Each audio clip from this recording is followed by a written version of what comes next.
Hello everyone, it's SammieMetro yet again, the sweetest, the hottest, the loudest, the one and the only SammieMetro, your favorite host, and welcome to Bridging Voices with Sammie. And today I'm joined by one of my lovely brothers. How are you, sir?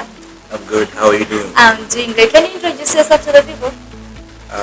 My name is Joseph, and I'm a photographer and videographer. Nice to meet you. Okay, nice. Okay, so about our last episode, we discussed about Christian fellowships, specifically here in India, and we saw it fit so that you can invite one of the fellowship leaders. So, Brother Josiah, I'm happy that you are here, and I hope you're going to clarify some of the confusions you have and some of the little questions you have about the Christian fellowships here in India. So, starting off, how is your calling? Did you, before you started leading in the Christian fellowship and everything, is it a calling from God, or you just decided no, I feel like I want to do this?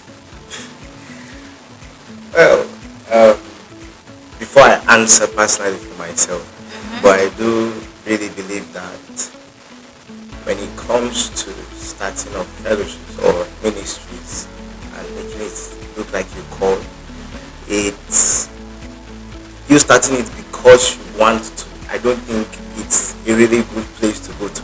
But then, yes, I'm a part of the fellowship, right? I'm not the founder of the fellowship. Yes. But then, yes, the role that I play now in the fellowship is more of a call because I had no desire for it in the first place. But as I, began my work with God over time, and then the Lord called me using lots of instances, and then now the role that I serve in the fellowship in the church is preordained by God, not something that I desired by myself. Okay.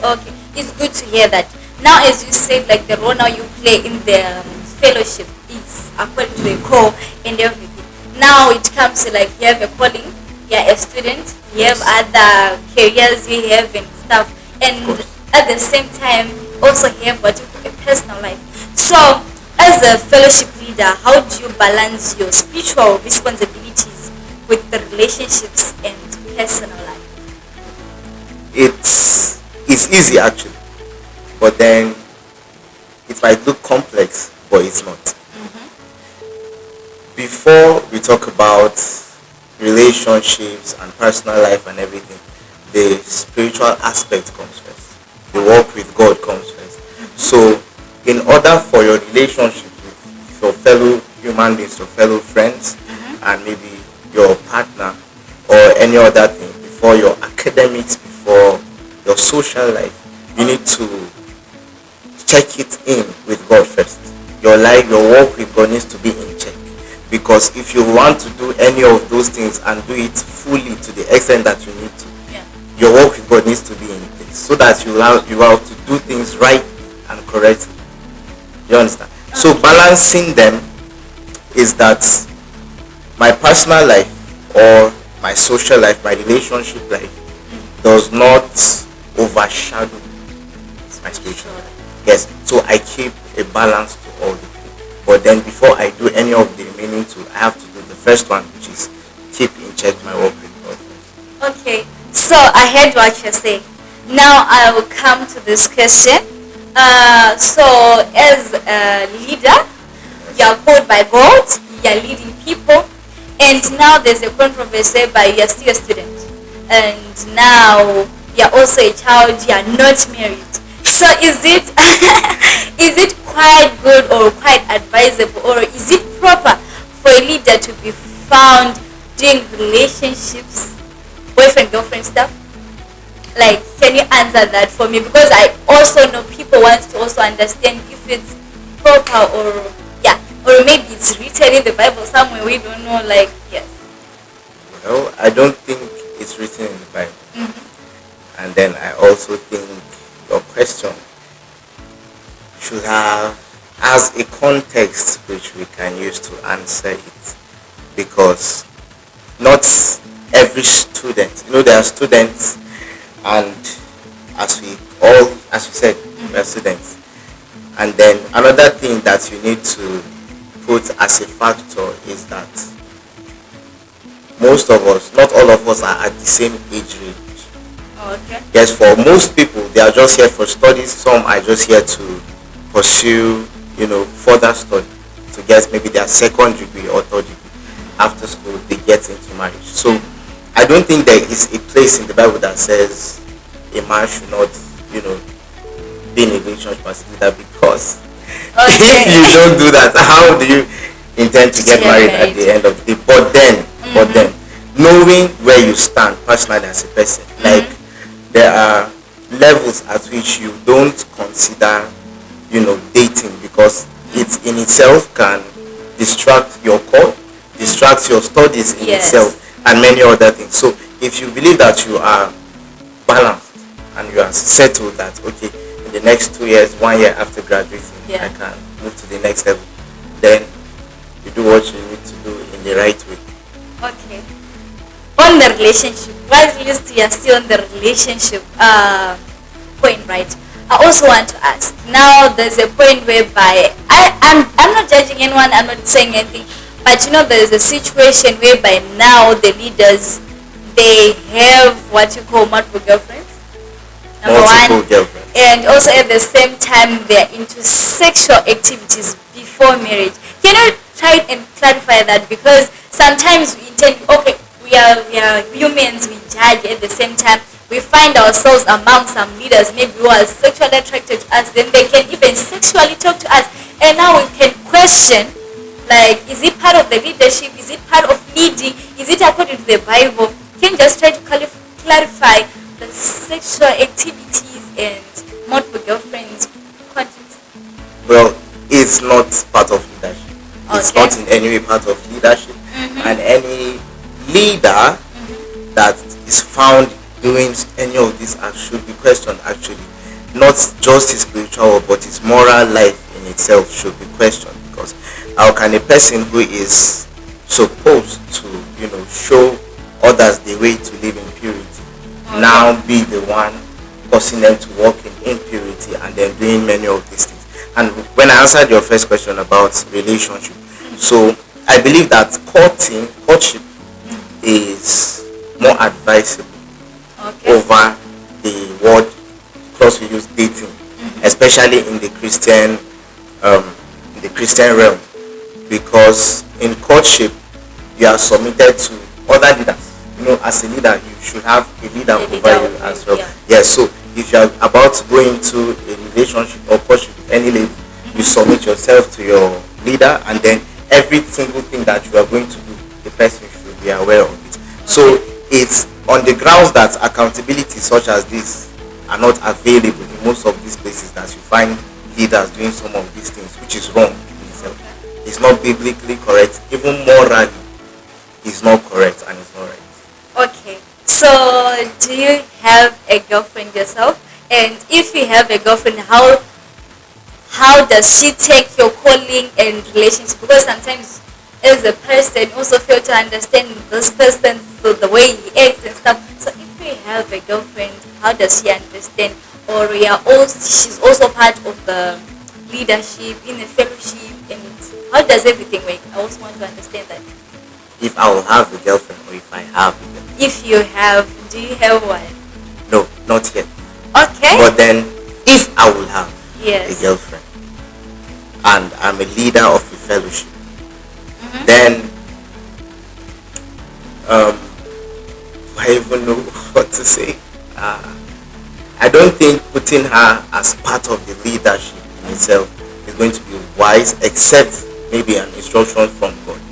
Okay. Yes. Alright. So how do you think fellowship leaders often fail to understand about young people today, and what should you change about the way fellowships run and to make them more relevant to students and also our own daily personal lives? Can I get the question? Okay. How do you think fellowship leaders often to fail to understand about young people, as young people you are now caught into the leadership, right? Personally as a young person. And how do you want to advise the fellowship leaders to lead the fellowship so that it can be more relevant to our lifestyle today, and our lives as personal people and our studies also, because we are also students. Many of people here in India, they are students. So how do you advise them to lead these fellowships? Yeah, first I'll start by answering from the top. Um, there is a lot of negligence by the most leaders in the lives of their followers concerning. They tend to be more focused on the spiritual aspect of their lives, and then the social and the relational part, they don't pay much attention to it. So they bombard them with spiritual realities, doctrines and many of those things, but then the way their followers need to, the things that they need to do in order to better their social lives, they don't train them in that way, they don't train them in that manner, and then you end up seeing people who know scripture, who know the word, but then their way of life does not reflect what they know. The person can be in a situation where he has the scripture or the verse that he can pray into that will take him out of the situation, but because the person does not really know how to do that thing, though the scripture is there, you will not be able to do it. And then I believe the leader should pay more attention to the personal lives of their members. More attention, not just the spiritual aspects now, or the Bible teaching, the prayer and all of that, because we can get swallowed by the routines, the prayer routines, the Bible study routines, the preaching routines, and then forget core aspects of our lives, which sometimes even translate to the leaders doing some of these acts that you aforementioned. So you see, if those things are not being taken care of well, then I don't think there is any need for gatherings or fellowships like that, because you see for a fact that people outside the fellowship, before they hear you preach or teach, they first see your life. They first see how you live, they first see how you relate with others, they first hear if you are a person of integrity or not. So those things should be, put more effort should be put on those things as well. Then here is to the last and final question. Does being a fellowship leader sometimes make you feel like you have to appear perfect spiritually even when you are struggling personally?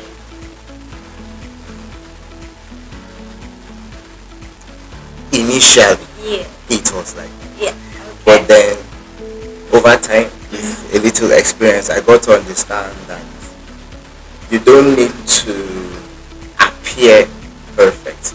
You just have to be yourself at the level that God is taking you. Wherever you are. If you still, for example, I still have an issue with, let's say, money, being integral with money, then I don't pretend that I don't have that issue, but then I place principles around my life that helps me. I become accountable to people, that whenever I give me your money, I'm able to say, okay, this person gave me this amount of money, okay, you need it when, and I give it. So I appear that way. The person knows that, okay, this person is putting steps to be better at this aspect of his life. That in fact makes you a leader. A leader is not someone who is perfect. It's someone who is growing and then pulling others to grow alongside him. Not a person that has grown and has become a full-blown adult and everything. So you grow together, but then you pull them behind you as you go. Okay. Thank you so much, Brother Joseph, for joining us and answering to all the questions. I hope people need to understand some of the things, because as humans we judge, but without even knowing how they are coping up with everything. And thank you so much, Brother, for joining us. Thank you for having me.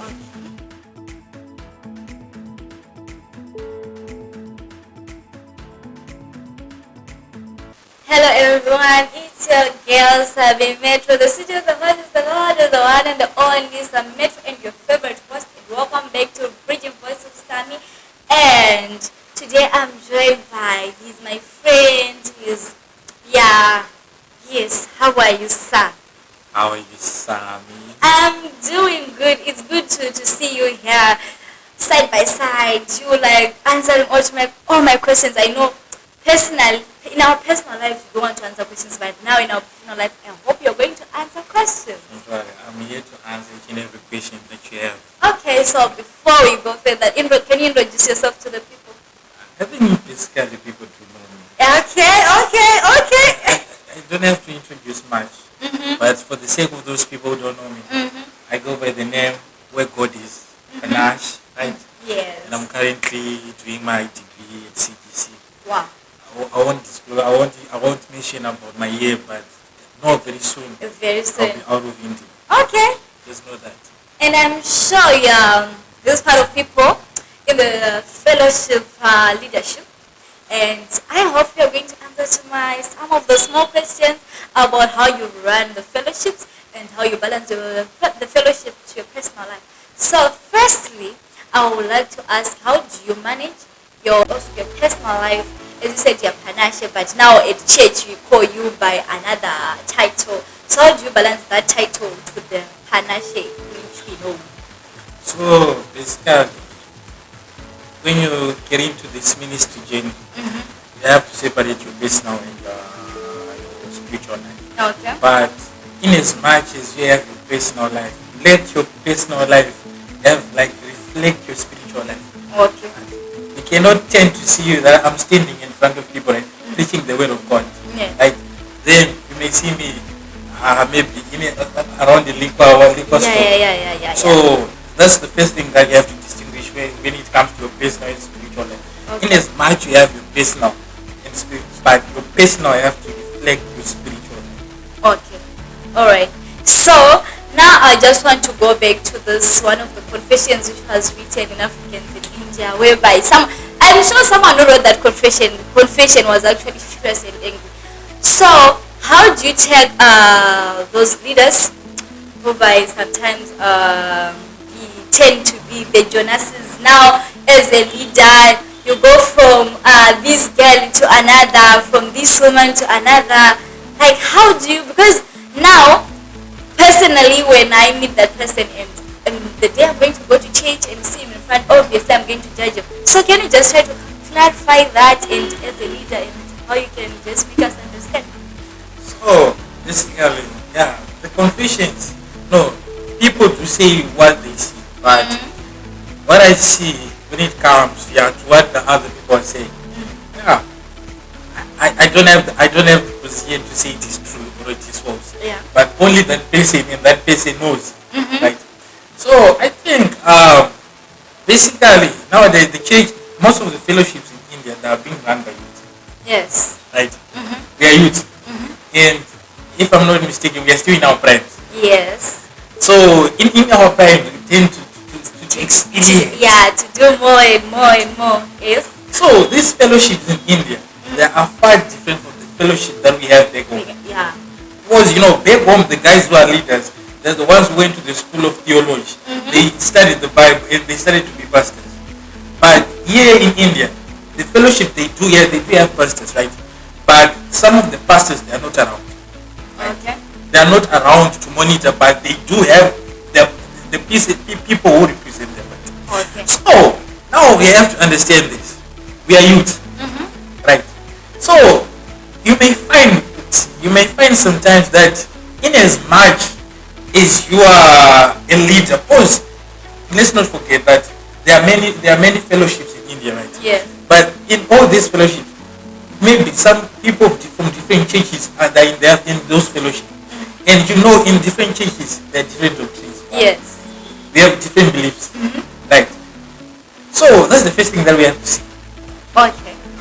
Alright. So now, as you said, like most of the fellowships here in India are being run by people and their pastors are from afar.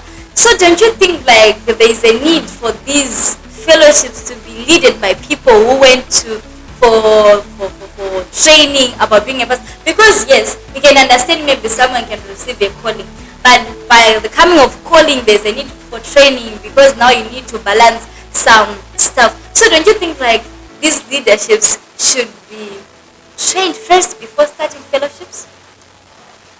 That's a good question. That's very good question. But you see what the issue is. If you want to have everyone trained to be a leader, to be a pastor, yet we are all here. We came to study our degree, right? Yes. So, in as much as we want to go and have to learn theology, we are going to divert from our main goal. So the things that happens, I'm speaking from a place of experience, like what happened when we were ordained to be leaders. Yes. After the ordination, we went like a day of meeting, like a day of being taught. We are not being taught like everything, but we are being taught the fundamentals of how to be a leader. So in as much as we are taught the fundamentals, we have a little bit of the structure, a little bit of the knowledge, but we don't have deeper. Understand? Okay. That can make us stand out like we may be pastors in the future, no, but we can represent because of that certain knowledge we have. It can give us a stand in the knowing. All right.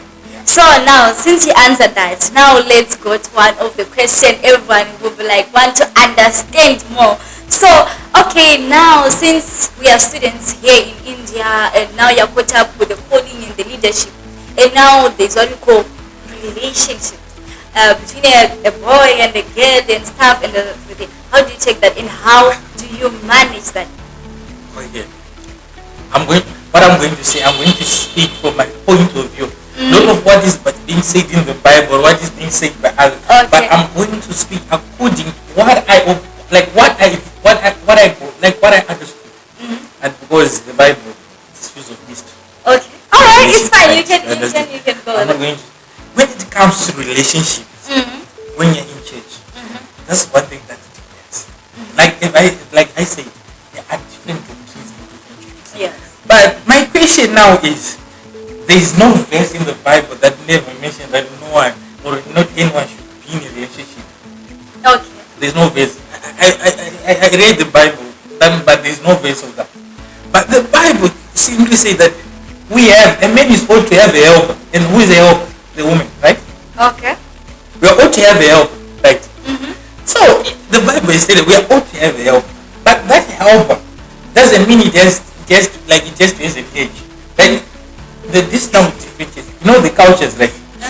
Instead, maybe in the other countries in America, guys, relationship they are studied when they are young. They are very young. But in Africa, they go, it's tough. Yeah. You have to. They will say that you will be in a relationship when you're in university. So you have to understand that we are in our prime. That I say. So in order for you to get to know that this is the kind of person that I want to live with, this is the kind of person that I want to marry, you have to first understand that by involving yourself in one. Okay. Right. All right. So now you said, okay, since you're now in that age and stuff, now you have to find yourself someone. Now, do you know, like sexual activities is one of the common things among youth now people take it lightly and stuff. And now as a leader, we know in the Bible it says no sex before marriage. So how can you just try to make me understand that part, like sexual activity, sexual life, and leadership, and also the relationship? Because you also know in a relationship now many people are not doing that. But as a leader, how do you take that?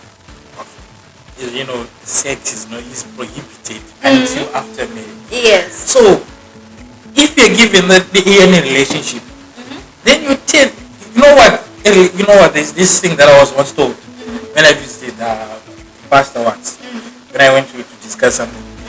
He told me that the current wife of his, he made him college, right? Yeah.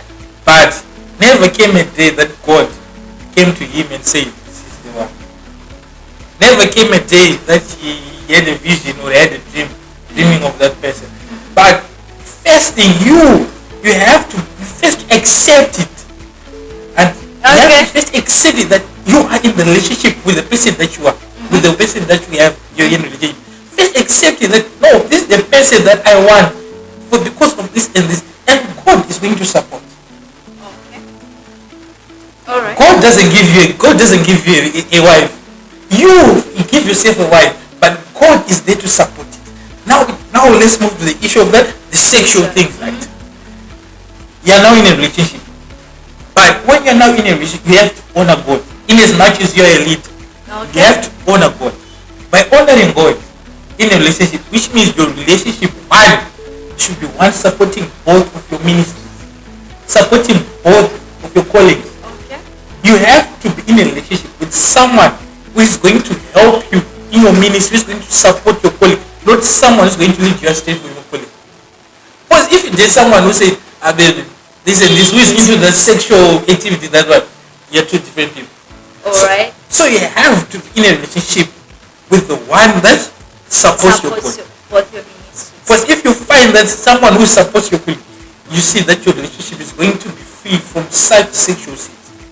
Because the moment we involve sexual, you have chased God away.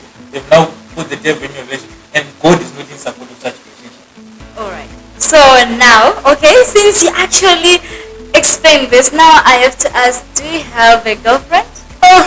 This information is up to me. Yes, I would say I am. Okay, so how do you handle your relationship and the leadership, the sexual life? Does your partner also support the calling that God has set upon your life? And how do you run everything?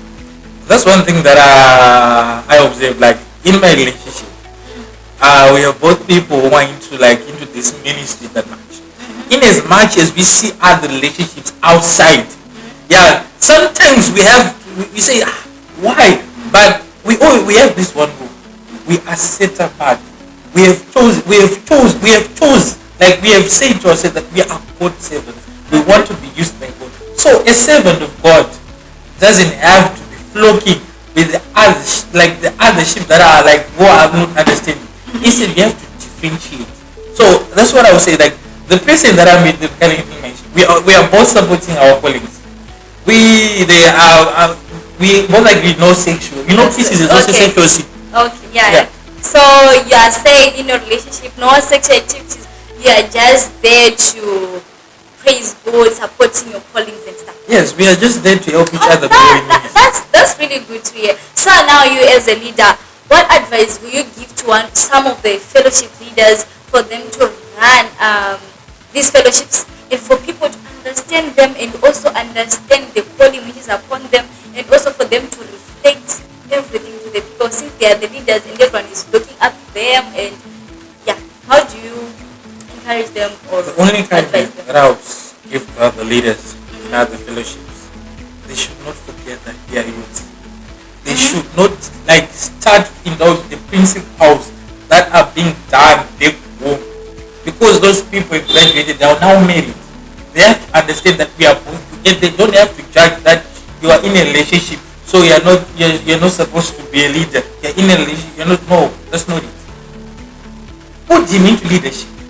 Okay. When he's into leadership, if he wants to be in a relationship, you decide. If he does, if he feels, because some people they may decide that me being in a relationship maybe is pushing me away from God, so he decides to back off.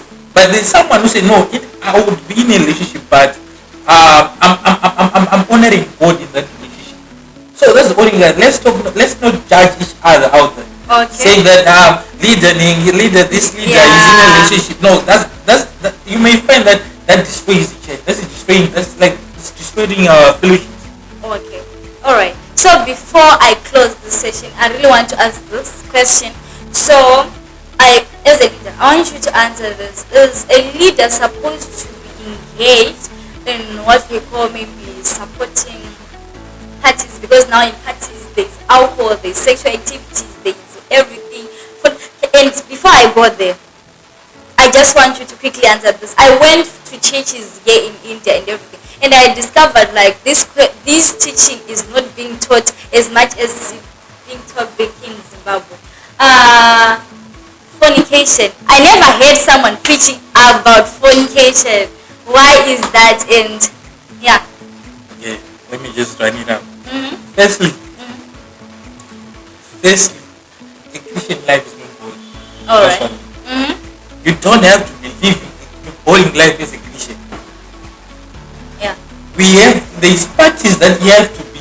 Yeah. Parties that, I was being told that it's not an issue that you go, but go to parties that you know that don't tempt you. Okay. Be around people that don't tempt you to drink. around people that don't tempt you to fornicate. Okay. And the issue like the fornication being not taught as fornication. If you start to preach about fornication, people will run from church. They'll start to disappear because you start we are not condemning each other. Okay. So it's better off that topic us as youth don't preach it, but let us, the pastors, the ones who are in marriages, preach about, but not us youths. But if we tend to preach us, we preach about the fornication.